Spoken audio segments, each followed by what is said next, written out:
by A.J. Lafley and also Roger Martins. The book is titled Playing to Win, and it's quite interesting how we unpack the topic strategy. In the course of the 2 years that we've been in section, David, you have noise around you.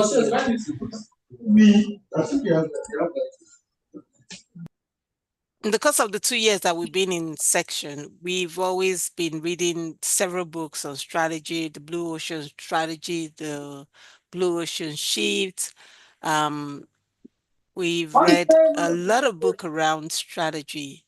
And it's interesting the take from these two authors and their perspective as it regards strategy. From the introduction to chapter 4 so far, we have come across the different definition of strategy, what strategy is and what strategy is not. I think one of the most resounding aspect of strategy that has been elucidated in this particular literature is that strategy is a set of choices that you would have to make given certain questions that you need to ask yourself as an individual and or your organization. And so we've unpacked strategy as a choice, looking into chapter 1, 2, 3, and 4 as at yesterday. Today, we're going to be looking at chapter 5 and also chapter 6. And very quickly, we have two very renowned speakers in our midst, Lady Buki, who is going to be walking us through chapter 5, Playing to Your Strength. I'm sure she loves that topic. And also chapter 6 is going to be anchored by Sir Oluwatoyin, our president, all the way from Canada, which says manage what matters. Manage what matters. This book has really been a very interesting read. What is winning, where to play, and David did a great job yesterday just dissecting the topic, chapter 4, How to Win. So I'm eager and I'm waiting to listen to our two noble presenter, Play to Your Strength and also manage what matters. So if you permit me, I'd like to welcome Lady Buki on stage to take over the mic and present her chapter. Lady Buki, over to you. Who's doing hand dancing? Welcome back from your long holiday. Good evening, BRG family. I want to welcome us to 2026. I would also like to tender my apologies for missing out on the two sessions on Monday and Tuesday. I did everything I could to join in, but trust me, I have been following on, and then I've been with you in the spirit. So yeah, I also apologize that I'm gonna have to turn on my camera. I am so exhausted. I just completed a 4-hour journey. So please permit me to be off camera for today. So I actually prepared for chapter 6, but I would because I actually mixed up with the dates. I thought I was going to present tomorrow, which is Thursday, but it's fine. No, chapter 7, I meant. So, but it's okay. We will try and see what we can do with this chapter. Yes, the book is very interesting, really, really interesting, and then I've enjoyed it so far. And I wish I could have. I had the opportunity to take chapter 4 yesterday. I was jealous when I listened to the presentation on YouTube. I was like, wow, David did a very good job on that, because that's why I've been following up on YouTube every night. I ensure that I turn on my YouTube notification and I listen to the session every day, and I like it. So last night when David and I spoke about my presentation today, I was really unsure what response. I don't know, somebody's background is having some noise that is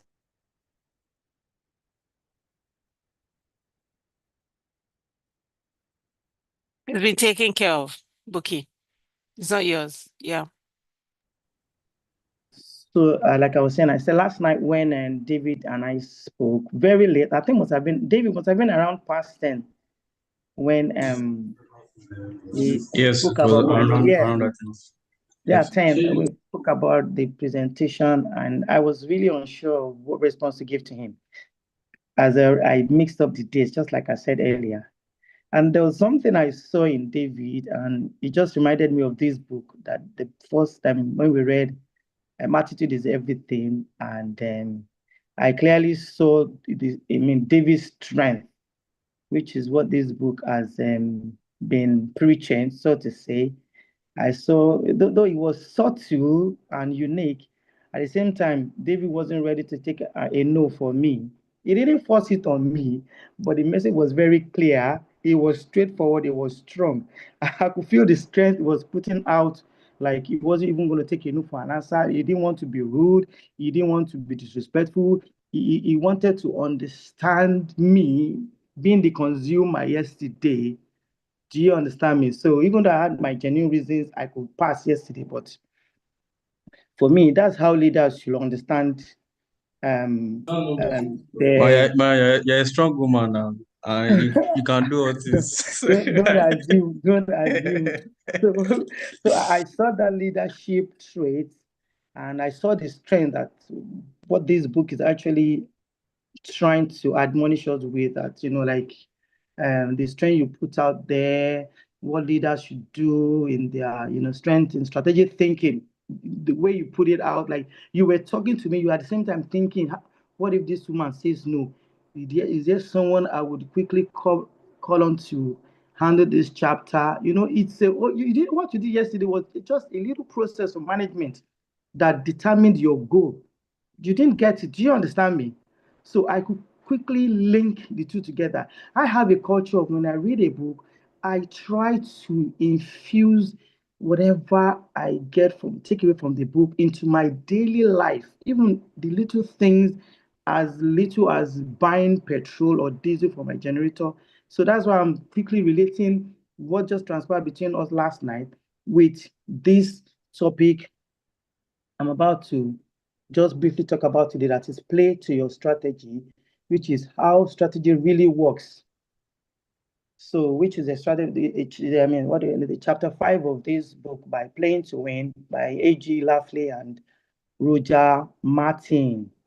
So, and then let me begin by saying this. These two authors, I give it to them. There couldn't have been a better example to illustrate this chapter. Chapter 5, than this Procter and Gamble acquisition of Gillette. I'm going to really, really break this down for you. You will laugh in the middle of this.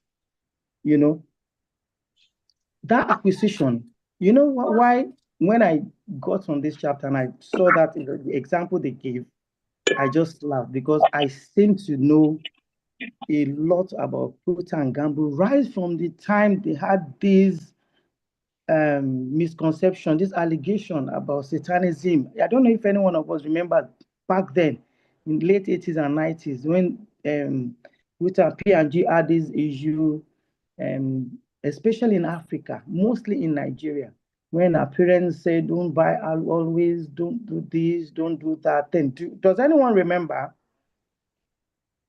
Nobody is answering me, but I clearly remember. I remember clearly. So the David left the group acquisition, chat.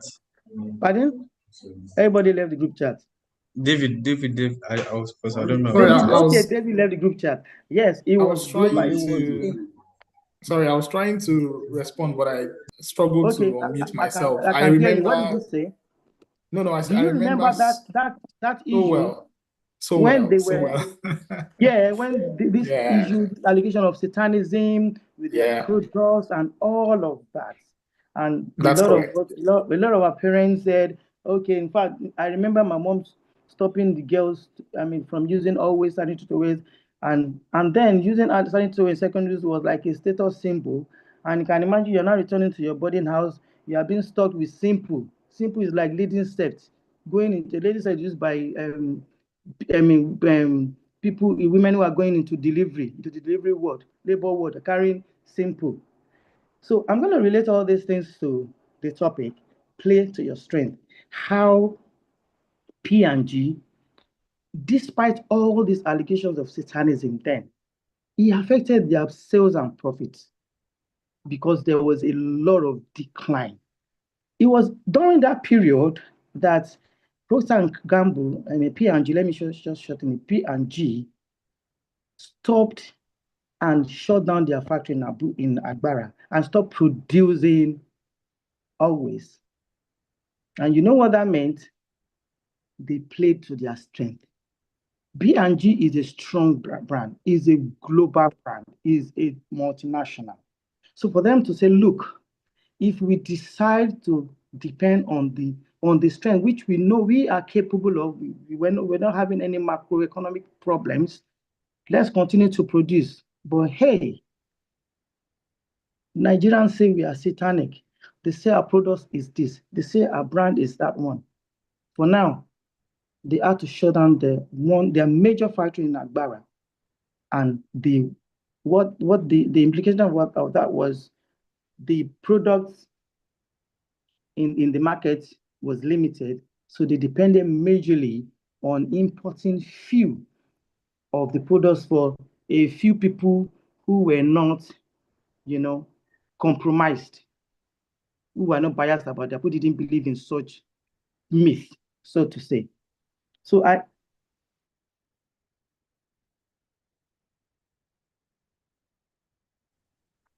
hello, can you hear me? So you can imagine a whooping $57 billion deal that didn't just turn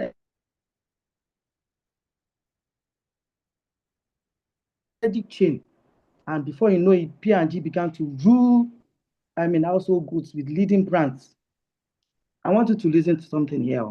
Note, my mom said,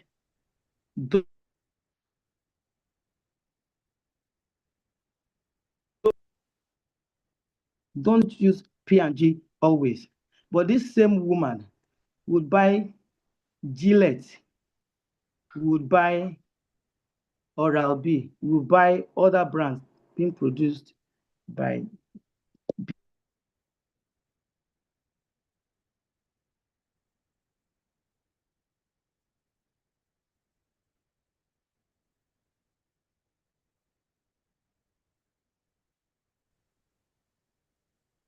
Hello? Yes, we lost you there somewhere. Okay, yeah. Somebody was distracting me on my phone. Okay, fine. So after the drop,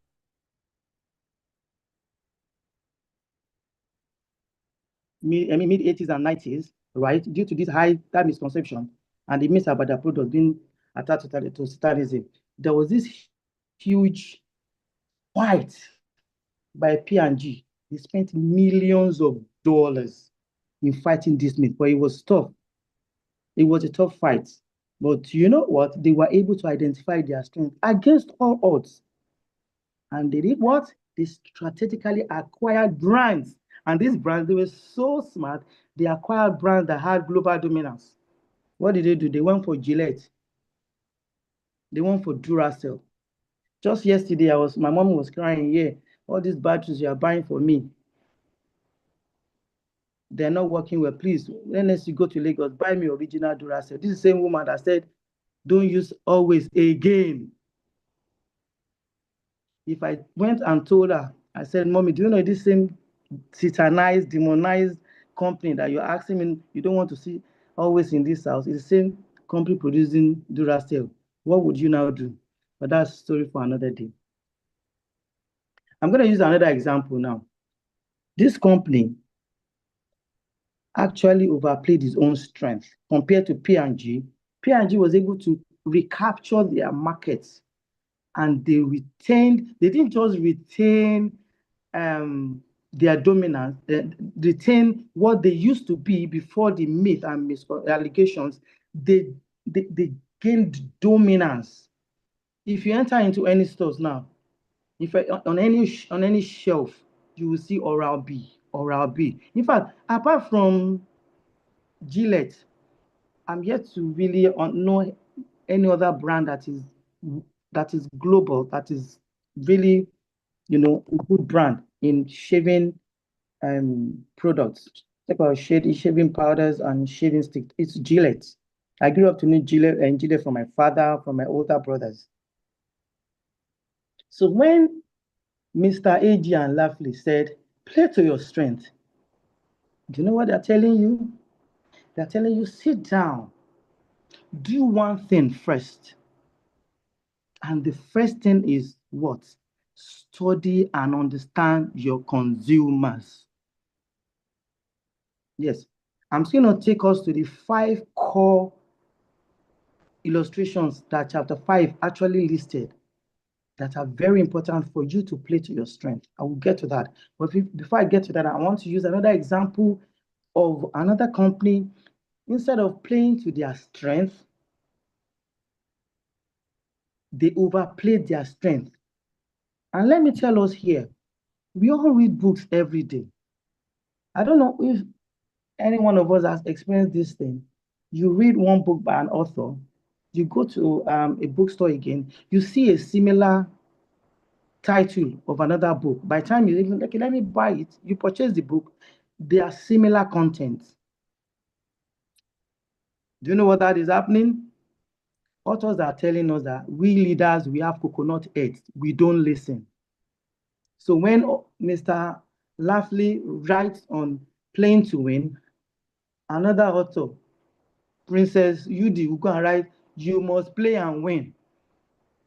Mr. Tony will go and say, play, win, and win. They are laying the emphasis on it because leaders, we have coconut heads. We don't listen. We do over sabi, we over assume, we overplay our strength, our energy. Because why? Because there is an underlying factor that we overlook. The only thing we look at is your strength.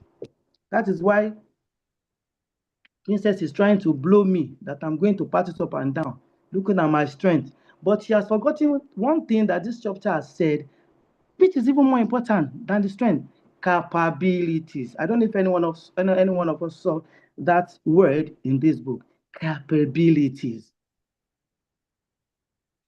P&G looked beyond their strength. They said, okay, what are we capable of doing so that we are not thrown out of the market, so that this myth about satanism does not ruin us? They look at their capabilities. What are we capable of doing so that we can play to our strength and win? And that is the acquisition. 57 billion. If I see that money today, I will buy the entire Princess Village. You see? I said I wanted to use another example. I don't know who remembered Thuraya. That phone that came in the early millennium, Thuraya. Do you remember Thuraya phone, mobile phone? Princess, you should know, the brand is from UAE. Yes, I remember Thuraya You phone. remember, God bless you, Yes. madam.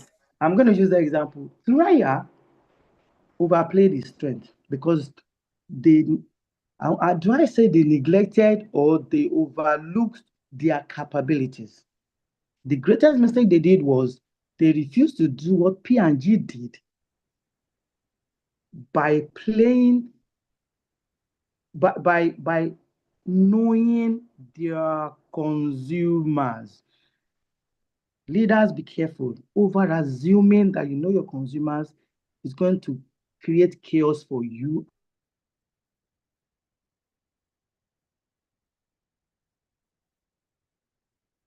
In 2002, trials actually, UAE, they have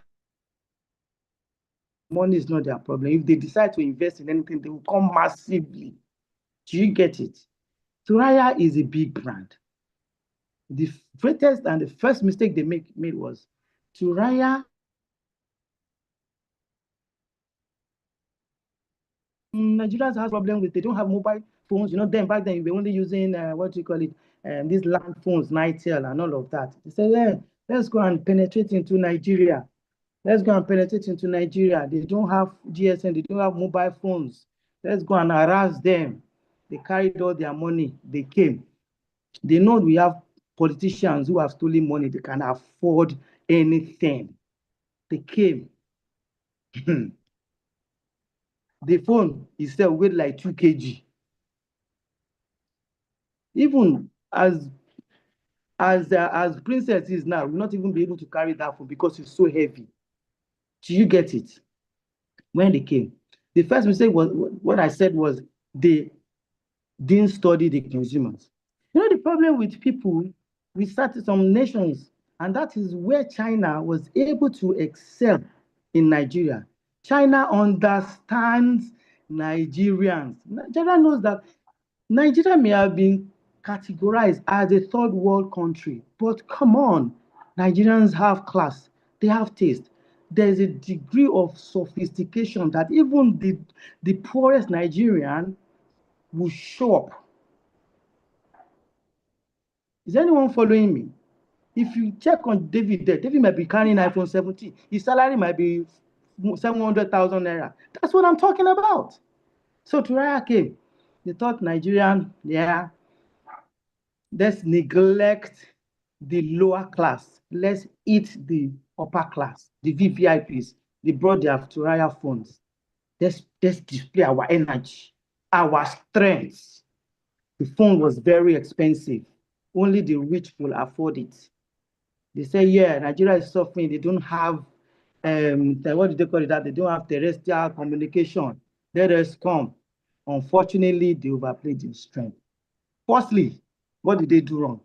They didn't realize that Nigerians might seem to be in the minority of nations. But hey, Nigerians have this level of sophistication and taste. And that is what will determine their choice of purchase decisions. Yes, Mr. Edu, you may have 2 million in your account and you decide, you say, no, I want to buy a range, and you start working towards it. That is Nigeria for you. That is why the Chinese are doing well. Not only did they underestimate Nigerians, they also estimated our acceptability of their products. They went and underestimated Nigeria's intensity. Remember, it was that time that Obasanjo, who was the president then, was bringing in GSM, the one they call the Global System for Mobile Communications. Look at it here. They failed in their strength here. GSM is cheaper than the terrestrial communication they were bringing. Which one would you go for? A Troya that was priced 500,000 or a Nokia that was sold for 6,000 naira then? Nigerians, what did they do? Nokia came, swept huge Troya away with all the energy, with all the mightiness, with all the funds, with all the investments. Came, took over. Samsung came, took over in their little strength. They captured the market. They capitalized upon GSM, which was cheap, which was available. And at that time, it was competitive. MTN came, Econaut came, then Nitel came to that time. Those were the three major players then. Is anyone following me? Are we linking these things together so that you will know that as leaders, your strength can either mar you or make you. If you don't use either well, it's going to end you. You're either going to smile or you're going to cry. So when Mr. Lafley and Roger, when they use P&G, for example, for understanding customer and knowing their needs, they understood that a geographical area of their business was biased towards their products then. And they quickly did what? They made a shift, which was what Thuraya did not do. Instead of Thuraya to say, oh, wow, Nokia came with that 3310 Palasa. Samsung came with very durable, fantastic, sleeky, classy phones. Instead of them to say, okay, let's quickly shift the way P&G shifted, they say, no, we are targeting the rich. We are targeting those VVIP. We are targeting, and then the VVIPs were the Toyin and the They were targeting Mr. Tony and Princess that time. Those were the people who could afford the phones that time. We went for our Nokia, and we started penetrating, started telling our local people. And before you know it, Nokia and Samsung took over the market. So now you ask yourself, as leaders, do you play to your strength? And when you play to your strength, are you able to identify five things? There are 5 things that this book, I want to try and see if I can open the page quickly on my phone, because it's very important for me to touch these 5. Yes, I've seen it on my text. So chapter 5, the case study, just like I said, is very interesting. And P&G, excuse me, both and Gamble's turnaround and the acquisition had 5 core capabilities identified by P&G, namely. Do you know what I did? This chapter got so interesting, and I went and read about P&G, all they've been through, during the acquisition, before, during, after, and now. And I saw some very interesting stuff. And the first thing they did was this: customer understanding. You see, deeply knowing the consumer better than anything and anyone is key as leaders. If you don't know your consumer, just shut down. That's the first thing they did. Then innovation. They said, no, we must turn our stories around. We must not fail. We must play to our strength.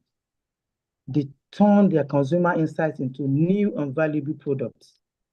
They made, if you've seen adverts of Oral-B and Gillette, and even the sanitary products lately, they are mostly family oriented. So when you say it, no matter how your status, everyone comes from a unit, which is the family. They are all household products that they have so much made everything that when you go to any stores, when you see their products, you will love it. They did another thing. They started investing in brand building. They created strong and emotional connections with consumers. The first thing they did was go to marketability. They said, no, we must add to our strength. We must win. They ensure that their products are available and cheap anywhere. There is no way. If you go to the Aboki on your estate, even if it's that smallest size of Oral-B, you will find it. And at least you will find that Gillette stick, even if it's the single or the single pack, you will find it. Then they did something which was actually their target, and that's why they acquired those 2 brands, global brands, Duracell and Gillette. Global scale. Oh God. You know what they did? They said, no, we must leverage on size. They leverage on size, they reduce cost and increase efficiency. Part of reducing cost, I mentioned earlier, when they shut down that their Agbara industry, they had to reduce cost. It was costing them a lot of money. They had macroeconomic problems. They had forex shortage. So many issues, so many factors, energy, power. They had to shut it down, and they focus on importing their products.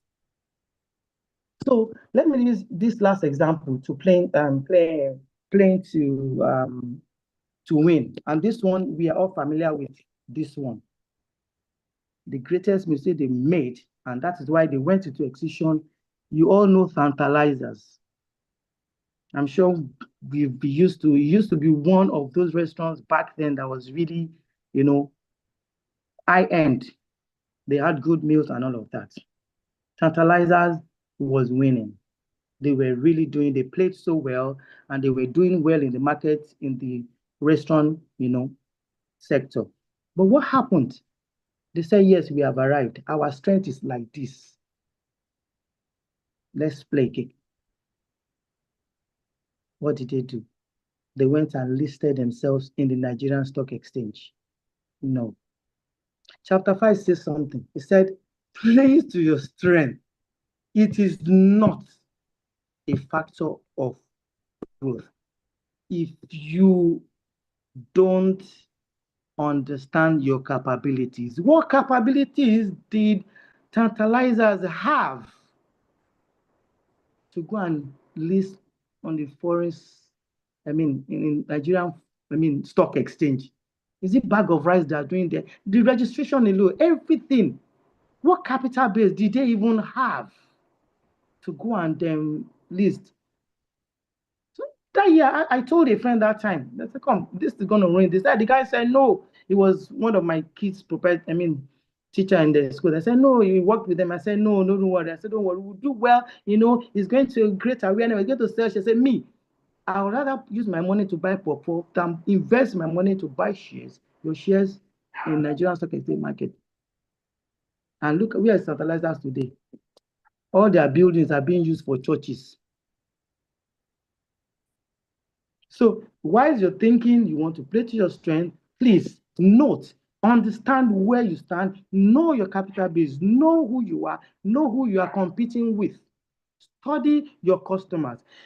Over assuming that the people who used to come to eat in your restaurants will go and buy your shares in Forex, man, who does that? I'm happy David is shaking his head. You used to buy from Tantalizer at that time. Did you used to eat there, David? Answer me now. I have a question. I've written there maybe Okay, you are twice or one of their so when traitors I then, was because when they got listed on the stock, they didn't buy shares from there. You are one of the people that killed them. You are one of the people they were expecting to come and buy their shares when they listed in the stock exchange market. Now, trade them. So to save so that I can give room for Mr. Ayedun, just like I told you, I enjoyed this book. I'm going to conclude, and so that Mr. Tony can also share his own insights on his chapter. And for me, my takeaway, which is going to be my conclusion, is that when authors, BRG members, when authors present books like this to us, we are the audience. It's because they observe that we leaders and CEOs, we are constantly committing irreparable mistakes and errors. They know that, I'm going to repeat again, we have coconut head. We do not listen. Sometimes we get so prideful, our arrogance will wear shoulder pad.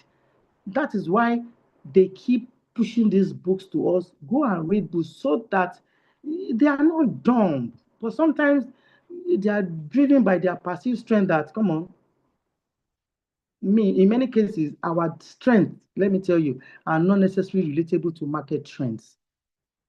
Can I repeat that?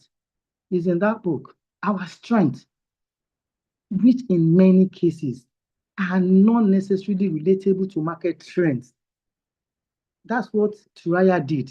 Their strength, did it market trend? Yeah, we have this, we have that. Let's go and compete. Let's go and win.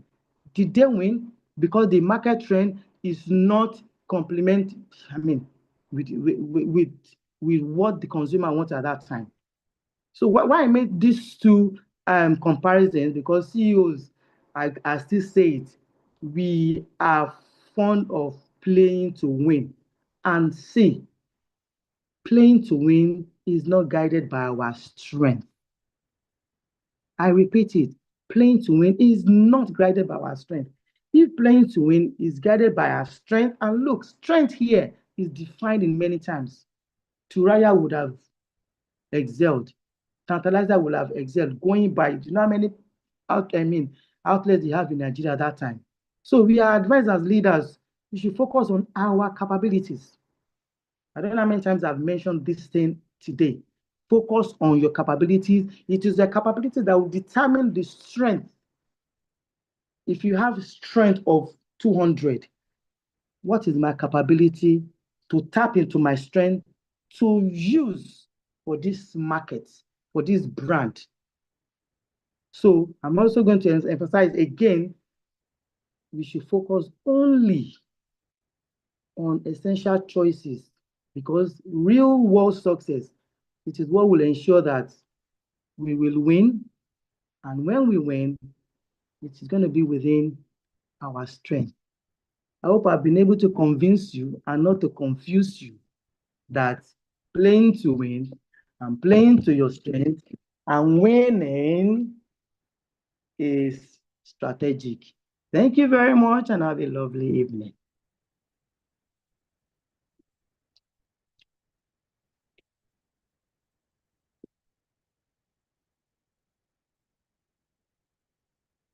Sorry, where's Princess gone? I can see her hand up.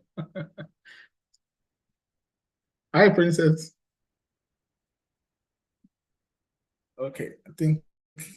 Oh, it says David, please take David, over I the sent a meeting. message in the group that you should please take over the meeting. Okay, I'm on I a just saw call. that. Quickly, yeah. I think, thank you. Okay. David, over to you, sir. Okay, thank you so much. Thank you so much, Ms. Bukola. Please, let's give our flowers. Let's give our flowers. Thank you so much for that insightful contribution to the chapter of the book. Let's all drop our flowers and give our flowers.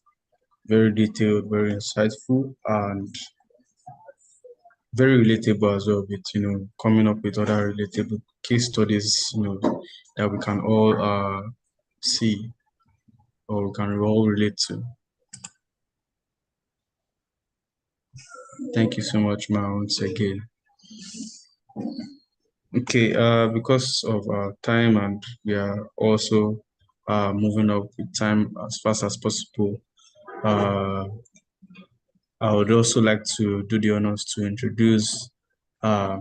Aluatoyin for the next presentation on the book Playing to Win, while he do justice to perfectly, I would say cement or put a close to what Ms. Olubukola has also touched on. All right, sir, you have the floor, sir. Thank you, sir. Right. Thank you, David. So thank you so much for having me. I remain Oluwatoyin Ayedun. Just pardon me because I'm a bit strong. I just had to take this presentation today. So, but a quick one. To our last speaker, I'd say kudos, and somehow you shifted the gear. You somehow managed to from someone who said that she wasn't prepared at the beginning to someone who has finished the whole chapter of the book. Well done, Ma. I would say that you played to your strength, basically, in terms of having that capability of storytelling. You've got that storytelling prowess. Only other thing is, I would say that if Madam Timekeeper was here, you would have scored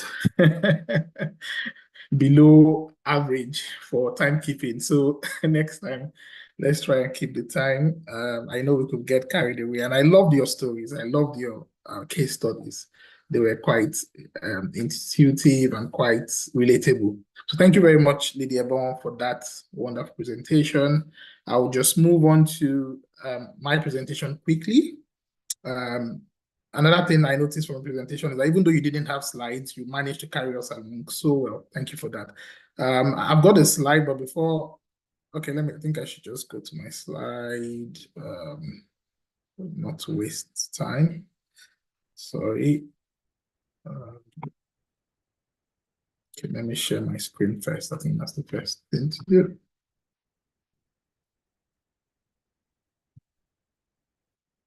And everyone, I'll just appeal for us to give another 10 minutes. I'll be done within that time frame. So please just pardon our lateness today. Okay, so my slide is up now. Yeah. So basically, we're still looking at the book, Playing to Win. Personally, I love the title of this book because it sort of exemplifies something, the sort of thing that I'm doing right now in my own, personal life. Quite strategic, quite, timely. for me, in the sense that, you know, I've devised different strategies, you know, to ensure that I'm playing to win.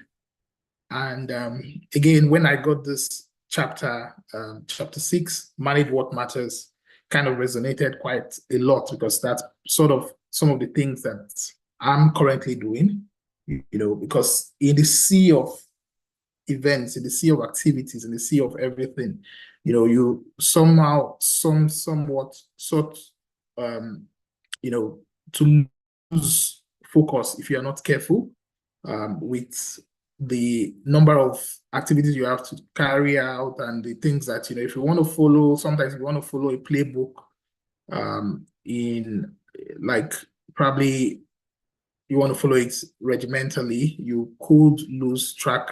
And of course, you could also lose timing, because some events or some activities has to quite fit into the right timing in order for you to get results or good results from it. So back to the chapter 6 is Manage What Matters. Manage what matters. And basically that's embedding strategic thinking and capability building. Just like we've been told by the last speaker, capability is something that we cannot overlook in trying to manage what matters. You know, we've talked about where to play, how to play, or how to win, and all the likes. But if we have all those different elements, and we do not manage what matters, in essence, we are playing to fail, or we're playing not to win. So very important. If you look at the picture or the image in front of us, you could see this is a typical framework for organization. Maybe we have, you know, our different processes. Depending on how large the organization is, you know, you can have multiple organizations under one. You can have one organization. Even in our little business areas, you know, we've got different processes that we've got to follow daily for our operational reading, you know. So it's quite you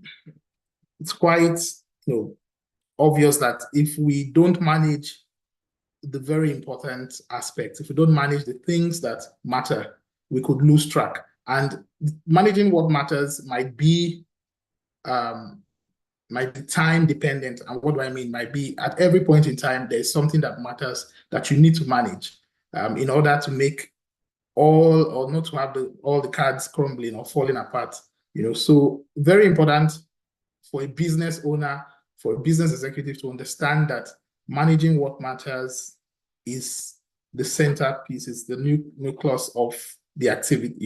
That should be the at the very center of activities. You know, you should have a deeper eye that can look into processes, that can look into things and say, okay, what do I have to manage at this point? Do I manage, for instance, when you are supposed to be giving priority to maybe customer acquisitions, and then you start thinking of product development at that stage or at that phase, that could be injurious to your organization. In the P&G example that everyone talked about earlier, you know, they had to look away from, okay, they played to their strength, they looked away from the distractions, those things. Imagine someone calling the organization quite satanic and people having this, one of the worst things that can happen to any organization is a smear campaign, is negative or bad press. So, you know, but rather than focus on the negative, bad press or whatever, they built, you know, they extended their reach by building, you know, new strategic levers. You know, they had, okay, if we go into this other area, this, that, you know, it could help us overcome these other areas. So basically, they managed what mattered best to them at that time. So that's a very important thing for us to know. I'll just go to the next slide. So we're talking about strategic choice cascade in the writer's opinion. Here they talk about, you know, having a strategic definition, having I mean, if the organization lacks supporting structures. Supporting structures are what actually help any organization in terms of, meeting the objectives, in terms of meeting those critical areas of delivery, right? So basically, as an organization, you can't afford to lack supporting structures in these core strategic matters. Also, necessary systems, talking about successful strategy requires supporting structures, systems, and performance measures for effective action. So I'll just quickly summarize all of these in one bit. It talks about the fact that, for you to have your strategy, your strategic objectives to be met in any organization, you need to have structures in place, you need to have systems in place, you need to have processes in place. And in all of this, even the management itself of your strategy needs to have a process lined out, a well lined out process. You cannot just say not everything is strategy. In the book, the writer gave opinion of what happened in P&G. At some point, people, they had these cumbersome meetings, long meetings that were not leading anywhere. And most of these meetings were quite operational reading type meetings, things that you just do on a daily basis, come and reporting on this, review on that, this, it led them nowhere. So now they have to develop structures and develop processes for reviewing their strategy. First of all, they put in those strategy in place and ensure that there were structures backing it. So it says organizations often overlook establishing adequate management systems to support strategy execution. So what does that mean? It means that, you just say, okay, we have a strategy, we have this, we have that, but you don't build the structures that will make it firm within the organization. You for instance, you have to cascade that, vision downwards all the way to the bottom.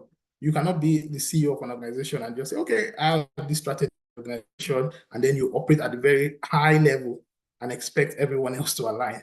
So there has to be a structure at that point whereby communication, sort of also trying to inform people's behaviors by, changing the culture within the organization, ensuring that the way people behave, align to that holistic, approach for your strategy. So very important, we need to build those structures. And what was done in P&G in this, they allowed some of their, unit managers or business managers to also come up with their own sort of initiatives to align with the larger, strategic initiative. So, or the wider strategic initiative. So basically, they gave them a chance to prove themselves, and also it was well monitored. It was the feedback system was there, that loop. It was not like everybody were doing things in silo. People were doing things in cohesion. Coordination was there, and reporting, continued reporting and monitoring, in a way that, so they start asking themselves, okay, we don't want to, in a strategic meeting, for instance, the number of people that would come to each meeting was limited. They ensured that, okay, they did it at different phases, at different stages, different levels, maybe departments, ensuring that everything ties together in the end, but ensuring that they have a system that can help them get, that feedback. So there's that feedback loop in terms of what's going on here and how do we connect it back and see progress. Because about strategy, it's going about building or having growth within an organization. So mostly that's what it leads to. Is the core questions you'll be asking is not questions like, you're not asking questions like, how sales did we make today or this or that. You're asking questions like, oh, how do we compare to our competition in this area? Or how do we, how well have we fared, in the competitive ecosystem or in the competitive space over the last 1 year? How can we do better? asking those hard questions that can help you, in essence, deliver growth and also ensure that you're staying ahead of the competition. So very important. So yeah, we talk about the transforming strategy dialogue at P&G. So P&G's prior strategy review process was akin to corporate theater, focusing on performance rather than genuine strategy discussions.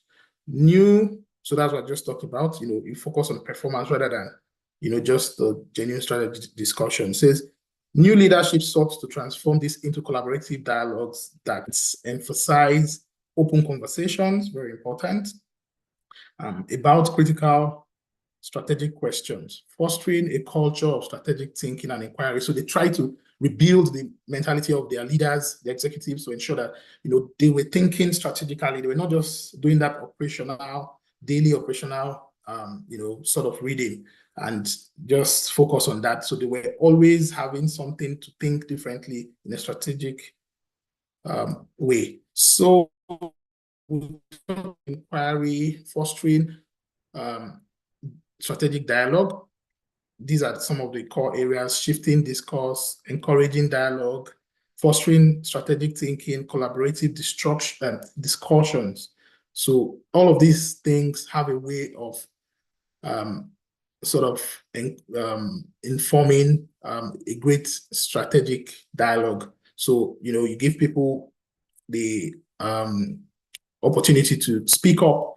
You ensure that collaborative discussions, and in the case of P&G, it says transforming the discourse at P&G required a shift from advocacy to assertive inquiry, where individuals articulate their views while actively seeking to understand others' perspective. So everybody was free to give their own opinion. And quickly, we'll look at the OGSM framework at P&G.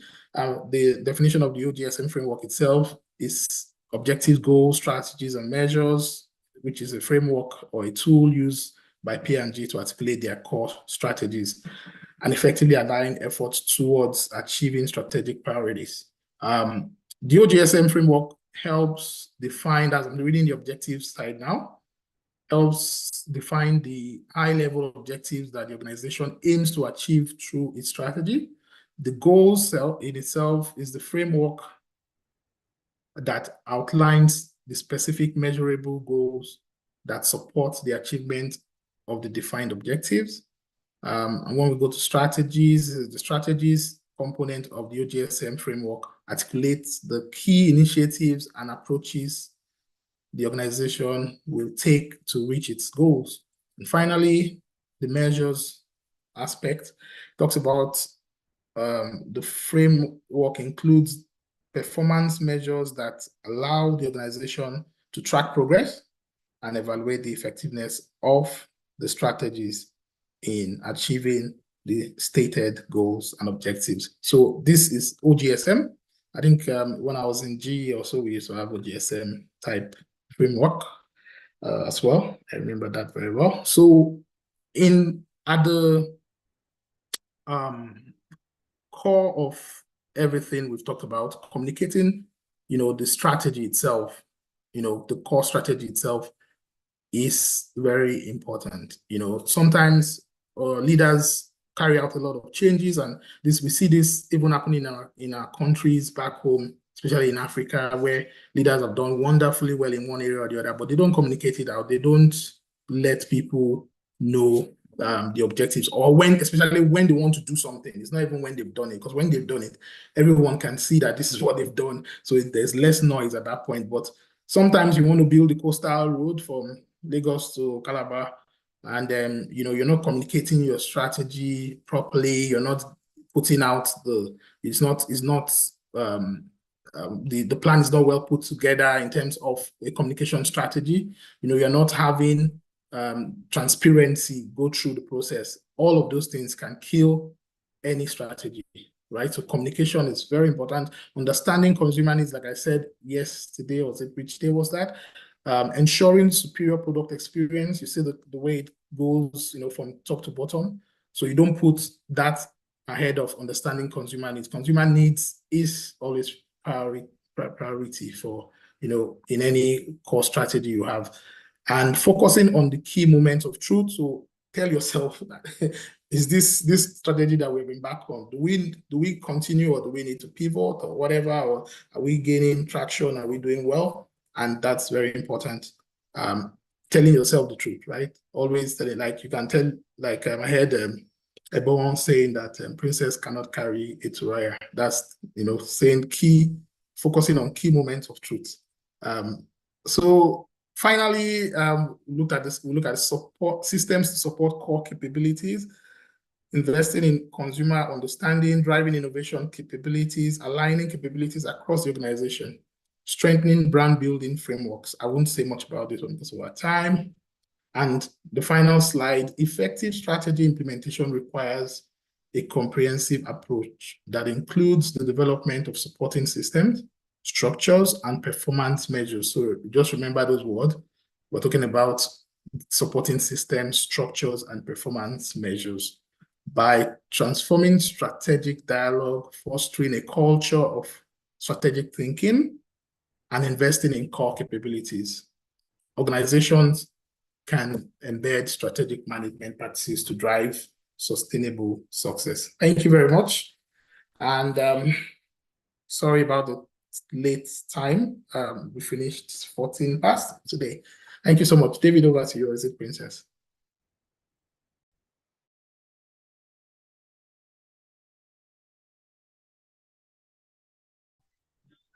Thank you very much, sir. Thank you very much, sir. Let's give Mr. Tony his flowers for an insightful contribution to the chapter Managing What Matters. Managing what matters. This is like a very broad part of the chapter. I've not even gone through it, but just seeing what you've shared with us here is very, very insightful. Let's give Mr. Tony his flowers. I'm trying to get my own flowers here too. Okay.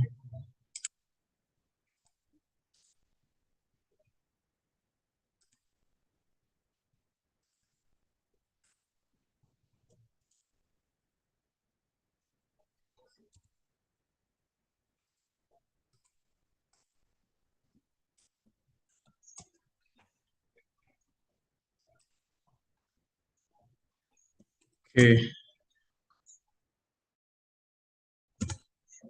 Yes. So before we go, does anybody would just like to take maybe one or two contribution? I know that our time is fast spent already. This is from here on my own time is 15 minutes past or 60 minutes past 7 already now. So does anybody have any contribution, addition, or feedbacks? We would like to take feedbacks, contribution, addition. We are open to listen to you.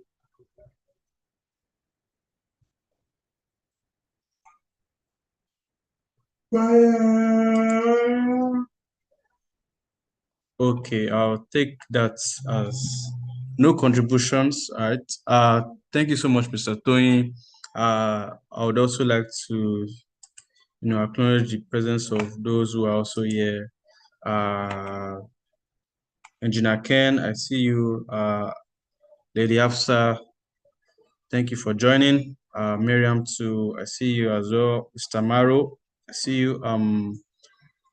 Miss Morayo too, thank you for joining as well. And for the insightful topic on play to your strength also. Thank you so much, Mrs. Bukola. Thank you very much, everyone. And tomorrow would also be the last part of this session in the boardroom, where we would have a discussion on think through strategy, which will be taken by Lady Joy, and shorten your odds, which is supposed to be taken by Lady Umi, although she will not be around, so someone will come. And also the conclusion part of the book as well. And that's all we have for tomorrow. And T1 would give an announcement for the next book that we'll be reading. Right. So, Mr. Tony, do you have any other information for us? Oh, no, not really. I just wanted to say thank you to everybody who, stayed. I know we overshot our time once more. And hopefully see you back tomorrow. And I think this book has been quite a good way to start the reading this year. It talks about even the title in itself, Playing to Win. Gives us some inspiration, some motivation to win all through this year. So let's have that mentality and pick all the little points and all the nuggets that we're getting from this very book, and use them. It's the application that matters. No matter what we are doing, even in other areas of life that doesn't pertain to our business, just some little knowledge here and there can help us to have that edge. So thank you very much, and see you